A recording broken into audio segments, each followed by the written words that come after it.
കൽപ്പാത്തി കഴിഞ്ഞാൽ രഥോത്സവം അരങ്ങേറുന്ന ക്ഷേത്രം, പരശുരാമനാൽ സ്ഥാപിതമായെന്ന് വിശ്വസിക്കപ്പെടുന്ന ക്ഷേത്രം.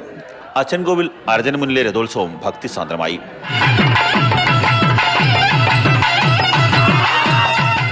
ക്ഷേത്രത്തിലെ മറ്റൊരു പ്രധാനപ്പെട്ട ആചാരമാണ് കറുപ്പൻ തുള്ളൽ.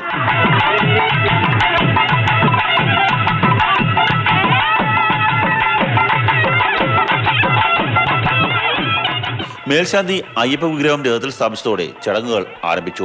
രഥത്തിന് മുന്നിലും പിന്നിലുമായി കേരളത്തിൽ നിന്നും തമിഴ്നാട്ടിൽ നിന്നുമുള്ള ഭക്തർ അണിനിരന്നു. അവർ ഭക്തിയോടെ രഥം വലിച്ചു തുടങ്ങി. അയ്യപ്പനെ ഇരുപക്ഷത്തേക്ക് കൊണ്ടുപോകാനായി രഥം വലിക്കുന്നുവെന്നാണ് ഇതിന്റെ വിശ്വാസം. കറുപ്പൻതുള്ളലുമായിട്ട് ബന്ധപ്പെട്ട കറുപ്പസ്വാമി പൂങ്കാവ് അയ്യപ്പന് എപ്പോഴും അംഗരക്ഷകനാണ്.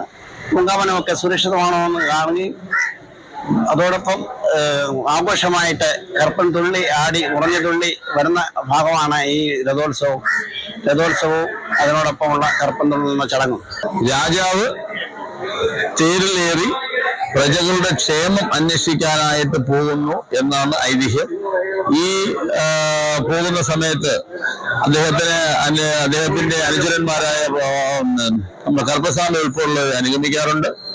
രഥോത്സവത്തോടെ അച്ചൻകോവിലെ ക്ഷേത്രത്തിലെ ഉത്സവത്തിനും കൊടിയിറങ്ങി. മാതൃഭൂമി ന്യൂസ്, കൊല്ലം.